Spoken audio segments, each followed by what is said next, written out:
Judges chapter 8. So the dudes from Ephraim were, "Yo, Gideon, why didn't you invite us to shred with you against those Midianite bros? That was so uncool." They were majorly heated. And Gideon was all chill. "Whoa, bros, what have I even done compared to you? I mean, your leftover grapes are totally more epic than our whole vineyard harvest, you know? God totally handed over Oreb and Zeb to you guys. What could I have possibly done that's gnarlier than that?" And just like that, they mellowed out. No more bad vibes. Then Gideon cruised across the Jordan River with his 300 ride-or-die brothers. They were super wiped, but still chasing those Midianite punks. He rolled up to the brothers in Sukkot and was, "Hey dudes, can you spare some loaves for my crew? We're totally running on empty and still chasing Zeba and Zalmunna, the Midianite kings." But the Sukkot bros scoffed and said, Do you already have those guys tied up? 'Cause why should we share our snacks?" And Gideon was, okay, I see how it is. When God delivers those poser kings into my hands, I'm coming back with some gnarly desert thorns and teaching y'all a lesson, wilderness style. Then he pieced out to Peniel and asked the same thing, but they gave him the same lame excuse. So he told them, "Fine dudes, when I'm back and the dust settles, I'm totally demolishing that tower of yours. No cap." Meanwhile, Zeba and Zalmunna were chilling in Karkar with about 15,000 dudes. The leftovers after 120,000 sword bros had already been smoked. Gideon took the stealthy route through the tent lands east of Noba and Jogbehah and totally blindsided the enemy. They were so not ready. When Zeba and Zalmunna tried to bail, Gideon and the crew chased them down, snagged the kings, and threw the rest into total chaos. Gideon, son of Josh, cruised back from the beatdown before the sun even had time to stretch. He caught a young local from Sukkot and was, "Spill the tea, bro." And the dude gave up the names of 77 local leaders, no prob. Then Gideon rolled back into Sukkot and was, "Yo, remember when y'all mocked me, saying, 'Do you even have Zeba and Zalmunna?' Well, bam, here they are." Then he grabbed those 77 city bros and gave them a harsh lesson with thorns and wild desert briars.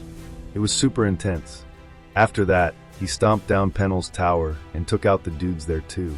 Dude was not messing around. Then Gideon looked Zeba and Zalmunna in the eye and was, "So those guys you smoked at Tabor, what were they like?" And the kings were, "They looked just like you, bro. Totally royal, you know?" And Gideon was, "Dang, those were my bros, sons of my own mama. If you'd let them live, I totally wouldn't be about to end you." Then he looked at Jether, his oldest, and was, "Yo, rise up and take him out." But the kid was totally wigged out. He couldn't even draw his sword, 'cause he was still just a grommet. Then Zeba and Zalmunna were, "Dude, if you're gonna finish us, just do it yourself, 'cause a man's vibe matches his power." So Gideon totally stood up, took him out, and snagged the bling from their camels' necks. Sparkly and savage. Then all the Israelites will, "Rule us, bro. You, your kid, your kid's kid, the whole family dynasty. 'Cause you crushed Midian for us." But Gideon was, "Nah, fam. I'm not your king, and neither is my son. That's God's job, okay? He's the big kahuna." Then Gideon was, "But I do have one teeny tiny ask. Hook me up with those gold earrings from your loot." 'Cause the Midianites were Ishmaelites and rocked mad gold hoops. And the peeps were all, "Totally, we got you." They tossed a big cloth on the ground, and everyone pitched in their earring stash. It was bling overload, 1,700 shekels of gold, not even counting the royal drip, purple threads, neck chains, and extra glam from the camel accessories. Gideon used it to craft a rad ephod and posted it up in his hometown, Ophrah. But then all of Israel started totally thirsting after it, and it turned into a spiritual trap, even for Gideon and his whole squad. So Midian was toast. They never came back strong. The land had chill vibes for 40 years while Gideon was around. Jerubbaal, that's our dude Gideon, went home and settled down in his crib. And not gonna lie, the guy had 70 sons. 70. Talk about major dad vibes. Dude had so many wives. Even his side chicken Shechem popped out a son, and Gideon called him Abimelech, which major foreshadowing alert. Then Gideon, son of Josh, lived out his days like a total legend and passed away all chill in his golden years. They buried him back in Ophrah in the family tomb. But as soon as Gideon clocked out, the Israelites were later Lord and went straight back to chasing Baal, hardcore spiritual cheating. They totally ghosted God, even after he saved them from every enemy in every direction. And they didn't even give props or gratitude to Gideon's fam, despite all the epic good vibes he brought to Israel. Judges chapter 9. Abimelech, he's the son of Jerubbaal, totally cruised over to Shechem and chatted up his mom's fam and the whole squad from her dad's side. Hey, tell all the dudes in Shechem this. Is it better to have all 70 of Jerubbaal's bros bossing you around? Or just me? I mean, come on. I'm your flesh and bones bro. His uncles were super persuasive and got all the Shechem peeps vibing with Abimelech, saying, he's our bro, dude. So they gave him 70 silver pieces from the Baalberith shrine, and Abimelech totally hired these shady, freeloading bros to roll with him. Then he went to his dad's place in Ophrah and offed all 70 of his bros on one rock, savage. Except Jotham, the baby bro, he pieced out and hid. Then everyone in Shechem and the Millo crew were Yas king, and crowned Abimelech under the fancy tree pillar thing. When Jotham got the tea, he hiked up Mount Gerizim and shouted, Yo, Shechem dudes, listen up, and maybe the big guy will listen to you too. Once upon a time, the trees were totally hunting for a king, and they asked the olive tree, wanna rule us, bro? And the olive tree's all, leave my oily awesomeness that vibes with God and man just to boss you around? No thanks. Then they hit up the fig tree, rule us, please. But the fig was ditch my sweetness and juicy vibes for that. Hard pass. Next they hollered at the vine, be our king, bro. And the vine was, you want me to stop making happy juice for humans and the big guy to sit on a throne? Nope. Then they turned to the bramble, yes a bramble, and said, you're up, lead us. The bramble goes, if you're totally serious, then chill in my shade. If not, I'll go full firestorm and roast the cedars of Lebanon. So if you really picked Abimelech for legit reasons and totally honored my dad's fam, then okay, party on.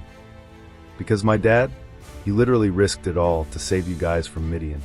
But now you iced his 70 sons on one rock, totally not cool, and made his maid's kid king just cause he's your bro. If that's chill with you, then yay go Abimelech.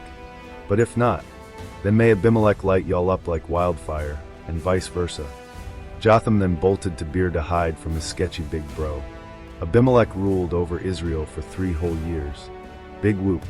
But then God totally stirred up drama between Abimelech and the Shechemites, major trust issues.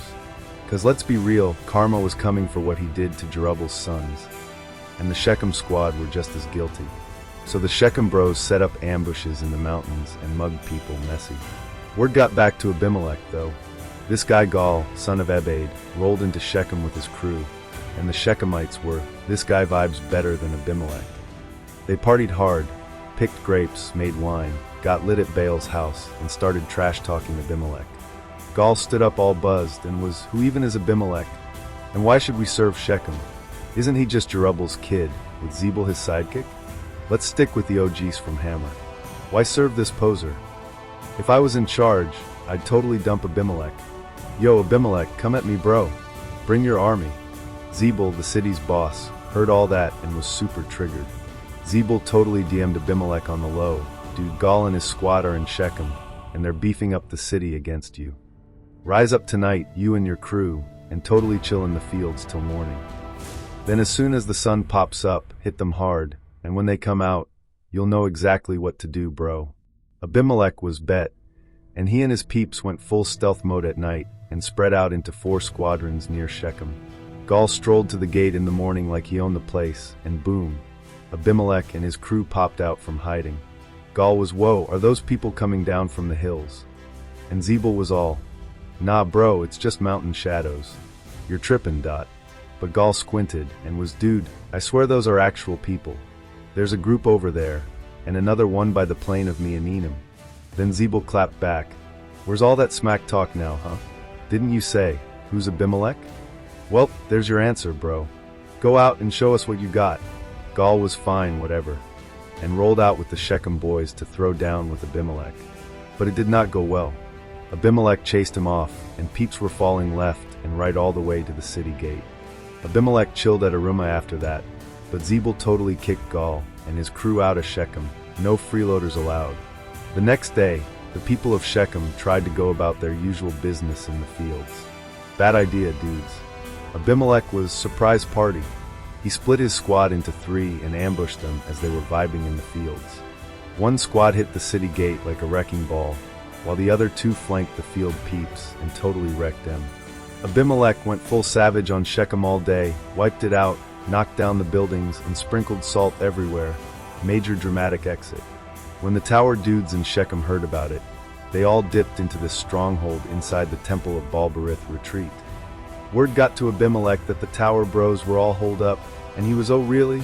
So he and his crew hiked up Mount Zalman.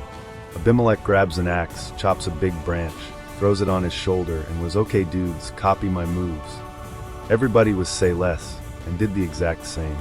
They piled the wood around the stronghold, and lit that sucker up. 1,000 people went up in flames. Brutal. Then Abimelech decided to go full boss mode on Thebes, and laid siege to it too. But there was this super beefy tower in the city, and all the townsfolk were nope, and ran inside, locking the doors and heading to the top. Abimelech rolled up to the tower, trying to light it on fire just like Shechem, thinking he was going to repeat history. But out of nowhere, this totally savage woman yeeted a piece of a millstone off the roof and cracked his skull wide open. Abimelech was, this is not how I want to go out. So he begged his armor dude, quick, stab me bro.